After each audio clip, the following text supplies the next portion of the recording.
COVID-19 সময় গাউসিয়া কমিটির ছেলেরা কি হিন্দু কি বৌদ্ধ কি মুসলিম মানুষ দেখেছিল, শুধু মানুষ লাশ কাঁধে নিয়েছে। পার্থক্য বুঝেন, 2 লিটার পানির দাম যদি 600 টাকা হয়, একটা লাশ দাফন করার দাম 6 লাখ টাকা হওয়ার কথা। মগর সোহবত মে ফরক হ্যায়। যে 1 পয়সা যারা লাশ দাফন করেছে, যে বিনা টাকায় রক্ত দিয়েছে,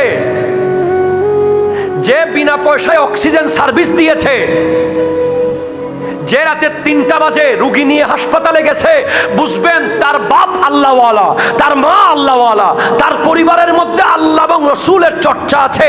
সেটা ইসলামী পরিবার, দ্বীনি পরিবার, সেখানে ইসলাম আছে, কোরআন আছে, সুন্নাহ আছে। ঠিক কিনা কথা জোরে বলুন।